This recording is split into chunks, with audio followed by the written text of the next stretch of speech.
Hello friends, this is Pragnesh Sudhar. Welcome to our class English, class 9th. Today we are going to see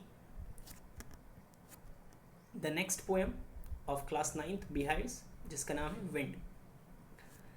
ये poem अगर हम बात करें तो यहाँ पे जिस तरह से आपको द फर्स्ट स्टैंजाज यहाँ पे जो लिखा हुआ है, the wind blow strongly and causes a lot of destruction, how can we make the wind friends. तो विंड जो है वो जब ब्लोज करती है, बहुत स्ट्रांगली ब्लो करती है, तो वो बहुत बड़ी डिस्ट्रक्शंस क्रिएट करती है, हम सब जानते हैं. और जैसे कि हम जानते हैं कि काफ़ी सारे ऐसे तूफान, टॉर्नेडोज़, ये सब चीज़ें जो है वो ये विंड की वजह से ही, यानी जब विंड जो है वो मोर देन वेलोसिटीज़ जो होती है उसकी जो स्पीड होती है उससे ज़्यादा स्पीड बढ़ जाए, more than 150 kilometre per hours और समथिंग, तो तब जाके वो डिस्ट्रक्शन क्रिएट करती है. तो this is the poem. This poem, The Wind, is written by Subramaniam Bharati. Actually ये तमिल पोएट है जिन्होंने ये तमिल लैंग्वेज में लिखी है, बट इसको ट्रांसलेट किया है A.K. रामानुजन, कन्नड़ और इंग्लिश पोएट है जिन्होंने इस विंड को इंग्लिश में कन्वर्ट किया है. बाकी ओरिजिनली ये लिखी गई है सुब्रमण्यम भारती के द्वारा, एक तमिल पोएट के द्वारा, और तमिल में से उसको इंग्लिश में कन्वर्ट किया गया है. If I am talking about the main theme of the poem, so what exactly the poet wants to depict in this poem? वो क्या हमें यहाँ पे शो करना चाहते हैं, what she exactly want to tell us?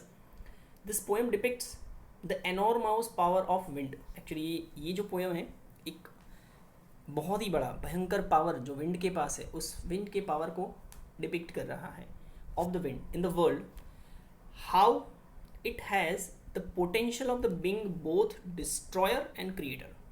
कि विंड के पास एक बहुत ही बड़ा पोटेंशियल पड़ा हुआ है, एक बहुत बड़ी स्किल पड़ी हुई है, दोनों तरह की. कैसी? एज अ डिस्ट्रॉयर भी और एज अ क्रिएटर भी. अगर वो चाहे तो क्रिएट कर सकता है कुछ नया, और वो विंड अगर चाहे तो सब कुछ तहस महस यानी डिस्ट्रॉय कर सकता है. This is exactly what is the main theme of the poem. ये मैसेज जो है हमें इस पोएम से मिलता है. चलिए इस पोएम को लाइन टू लाइन देखते हैं. विंड कम सॉफ्टली, यहाँ पे पोएट ने पहली लाइन आप देख सकते हो, wind come softly. It means that imperative sentence का इस्तेमाल किया है, यानी वो एड्रेस कर रहा है किसको? विंड को एड्रेस कर रहा है.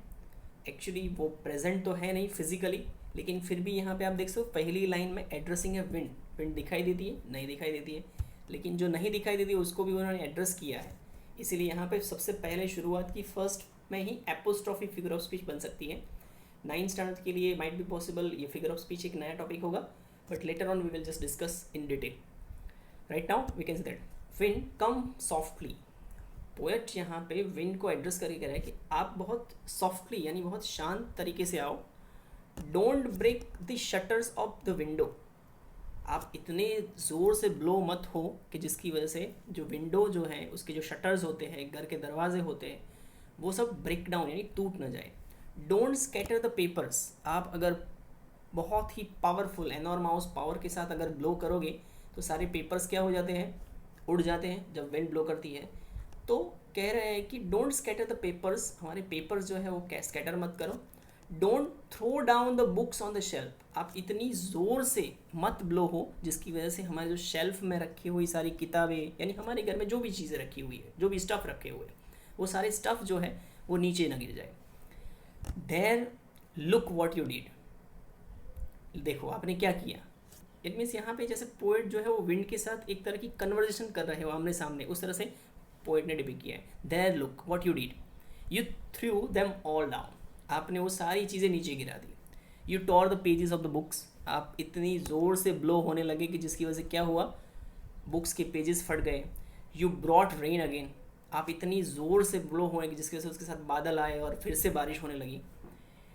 You are very clever at poking fun at weakling. यहाँ पे पोकिंग फन, पोकिंग का मीनिंग होता है मेकिंग फन यानी मजाक उड़ाना.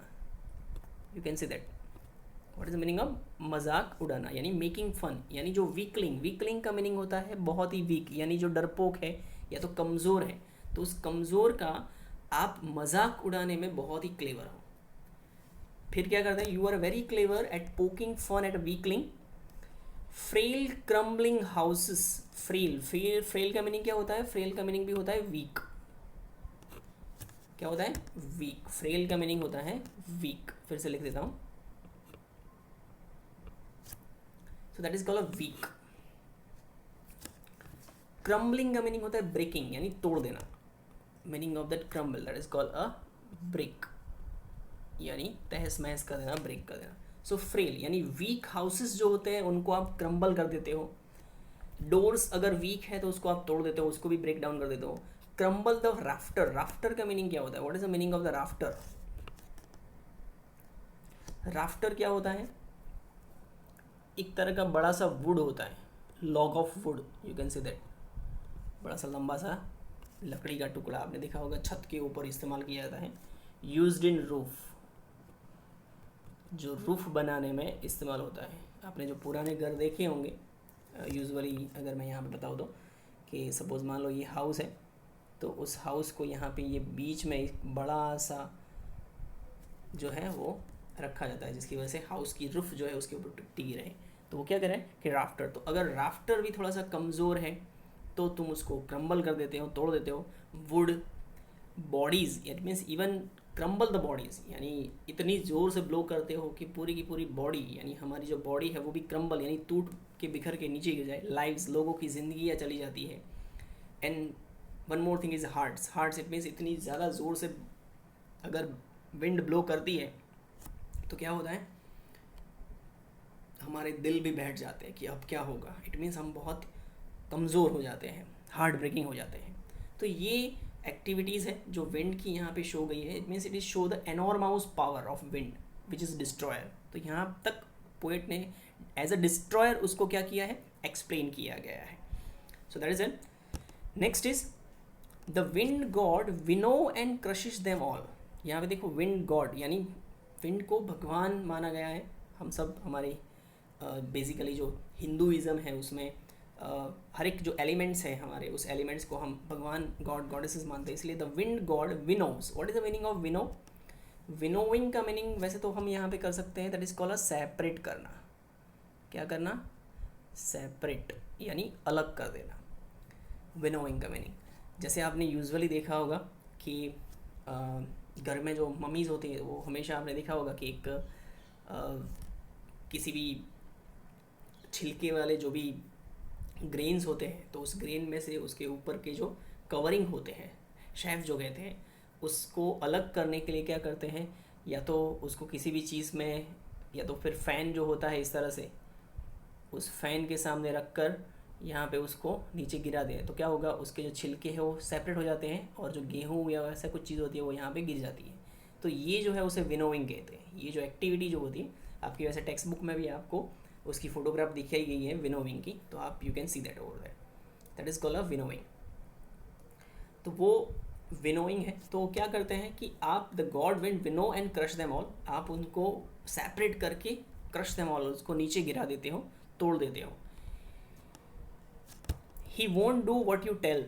अब पोइट कह रहा है कि he won't do what you tell, यानी विंड, यहाँ पे ही वर्ड इस्तेमाल किया है किसके लिए? विंड। विंड के लिए ही वर्ड इस्तेमाल किया, इसका मतलब क्या हुआ, मैंने आगे भी कहा था, पर्सोनिफाई हो जाता है वो, क्योंकि ही कौन है, इज़ अ प्रॉपर नाउन के लिए इस्तेमाल होने वाला ही प्रोनाउन है, यानी ह्यूमन नेम के लिए, जबकि इसको इस्तेमाल किसके लिए, विंड के लिए किया गया है। तो ये ह्यूमन कैरेक्टरिस्टिक दिया गया, इसलिए उसको पर्सोनिफिकेशन हम कह सकते हैं। आप याद रख सकते हो यहाँ पे फिलहाल पर्सोनिफिकेशन। सो पॉइंट कह रहे हैं कि he won't do what you tell him. अगर विंड को आप कुछ भी कहो तो वो नहीं करेगी, जो भी आप कहते हो वो तो कभी करना नहीं। So come let's build a strong home. अब इतना कहा पोएट ने कि भाई आप बहुत सॉफ्टली आइए, आप डोंट स्कैटर, हमारे जो पेपर्स है ये है वो सब मत तोड़िए, लेकिन फिर भी क्या कह रहे हैं, ही वोंट डू, यानी वो तो कभी नहीं करेगी जो आप उसे कह रहे हैं, इसलिए हमें क्या करना पड़ेगा। So now poet is suggesting us what we have to do to make a friendship with wind. So come let's build a strong homes. तो हमें ही कुछ करना पड़ेगा, तो हमें हमारे जो घर है, हमारे जो होम्स है वो इतने स्ट्रॉन्ग बनाने पड़ेंगे कि जिसकी वजह से किसी भी तरह की विंड्स बिनो करे तो वो उसमें टूटे नहीं। Let's join the doors formally. हमारे जो घर के दरवाजे हैं, विंडोज़, डोर्स और सब, उसको क्या करना है, बहुत ही फॉर्मली जॉइंट करना है, जिसकी वजह से विंड्स में वो ब्रेक डाउन या क्रश डाउन हो जाए। Practice to form the body. हमारी जो बॉडी है, हमारा जो शरीर है, उसको इस तरह से प्रैक्टिस में हमें डालना है, इस तरह की प्रैक्टिस हमें करनी है कि जिसकी वजह से किसी भी तरह की आंधी तूफान आए तो उसमें हम टिक पाए बहुत ही फर्मली। तो पोएट ने कहीं ना कहीं हमें यहाँ पे लाइफ के अंदर हमें किस तरह से रहना है, कि मुश्किलों के सामने किस तरह से रहना है, उसके बारे में भी यहाँ पे सीख दी है। तो एक दूसरी थीम हम कह सकते हैं कि इंसान की ज़िंदगी में काफ़ी सारी मुश्किलें तो आती ही रहती हैं, हर्डल्स आते रहते हैं, लेकिन हमें हमारे जो बॉडी है, हमारी जो चीज़ें हैं, उसको इतना फर्म करना चाहिए कि हम उसके सामने टिक पाए। So this is called that make the heart steadfast. What is the meaning of the steadfast over then? Steadfast का मीनिंग होता है फर्म, फर्म यानी बहुत ही strong.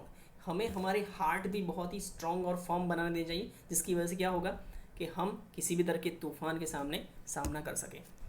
Do this and the wind will be friends with us. अगर आप इस तरह का काम करोगे तो विंड क्या होगी?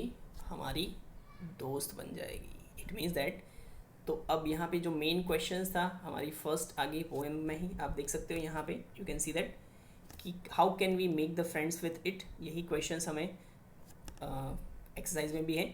तो he make strong sorry do this and win, तो हमें क्या करना है कि हमें हमारे होम, हमारी बॉडीज़, हमारा हार्ट, ये सब स्टीड फास्ट हो उसकी प्रैक्टिस करनी है, तो ही हम क्या कर सकेंगे? विंड को हमारी फ्रेंड्स बना सकेंगे। तो इस तरह से हम उसको फ्रेंड्स बना सकते हैं। ये आपका आंसर भी आ गया यहाँ पे। The wind blows out weak fire. यहाँ पे देखो, the wind blows out, blows out का मीनिंग क्या होता है? Put off. पुट ऑफ का मीनिंग होता है बुझा देना। तो विंड्स क्या करता है कि ब्लोज आउट, ब्लोज आउट यानी जो वीक फायर होती है उसको क्या करता है? बुझा देता है।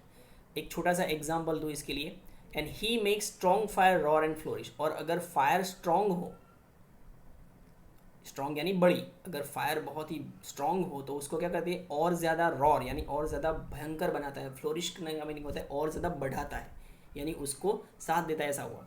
जैसे कि अगर मैं बात करूँ छोटी सी, कि अगर हमने घर के अंदर एक मोमबत्ती या तो फिर एक दिया जलाया हुआ है, ठीक है, if we are just talking about that things, कि अगर हमने घर के अंदर एक मोमबत्ती जलाई हुई है, अब इसको अगर आप एक फूंक मारोगे तो क्या होगा? ब्लो करोगे तो ये बुझ जाता है, right? It is going to be, बुझ जाएगा। लेकिन अगर मान लो कि जिस तरह से हम होली जलाते हैं, ठीक है ना, तो उस होली में क्या करते हैं? ये सब चीज़ें इस तरह से लकड़ियाँ काफ़ी सारी इकट्ठी करके उसको जलाते हैं। अगर ये विंड इतनी ज़्यादा स्ट्रॉन्ग है और उसके अगर मान लो जंगल में आग लगी, और जंगल में आग लगी और विंड अगर ज़्यादा तेज़ ब्लो कर रही है तो क्या होगा? जंगल में आग और ज़्यादा फैलेगी। तो वो फायर कैसी होती है? स्ट्रॉन्ग फायर होती है। तो इस एग्जाम्पल के ऊपर से पोएट हमें ये समझाना चाहते हैं कि अगर स्ट्रॉन्ग फायर होगी तो वो उसको और ज़्यादा नरिश करेगी, और ज़्यादा बढ़ाएगी। तो जो स्ट्रॉन्ग होता है उसी को वो साथ देती है विंड भी, और जो वीक होता है उसको क्या करती है? तोड़ फाड़ के पछाड़ देती है। तो यहाँ पे पोएट ने हमें ये सजेशन दिया है कि आप भी स्ट्रॉन्ग बनो तो विंड आपकी दोस्त बनेगी, अगर आप वीक रहे तो वो आपको ब्लोज आउट यानी बुझा के चली जाएगी। This is just his friendship is good. यहाँ पे कह रहे हैं विंड की फ्रेंडशिप बहुत अच्छी है। We praise him every day, हम उसका बहुत ही सम्मान करते हैं, उसको प्रेज यानी अप्रिसिएट करते हैं एवरी डे। तो इस तरह से पोएट ने विंड्स की जो एक्टिविटी है इस पोएम में हमें शो की गई है कि किस तरह से हम उसको फ्रेंड्स बना सकते हैं, किस तरह से उसका जो एनॉर्मस पावर है उसको इस्तेमाल कर सकते हैं। अब अगर देखो कि एक छोटा सा एग्जांपल दें कि समुंदर किनारे जो होता है ओशनिक एरिया, वहाँ पे हम विंड मिल लगाते हैं, वहाँ पे विंड ज़्यादा ब्लो करती है, तो उस विंड मिल के थ्रू क्या हो सकता है? विंड मिल को वो घुमाएगा, और घुमाने के साथ साथ उसमें क्या होगा? उसके टर्बुलेंट के साथ फिट की हुई चीज़ें होगी, तो उसकी वजह से एनर्जी क्रिएट कर सकते हैं और हम इलेक्ट्रिसिटी जनरेट कर सकते हैं। तो ये एक उसका एक अच्छा क्या हुआ? काम हुआ जो हम कर सकते हैं। तो इस तरह से विंड्स के साथ हमें किस तरह से फ्रेंडशिप करनी है, कैसे हम उसका यूटिलाइजेशन कर सकते हैं, ये हमें शो किया गया है। साथ साथ में दूसरी थीम ये शो की है कि हमें बहुत ही स्ट्रॉन्ग बनना चाहिए, आने वाली मुश्किलों का सामना करना चाहिए। तो ये थी पोएम। इसके जो क्वेश्चन एंड आंसर्स है उसको सॉल्व आउट करने की कोशिश करिएगा। नेक्स्ट वीडियो में हम आगे बढ़ेंगे। तब तक के लिए थैंक यू सो मच।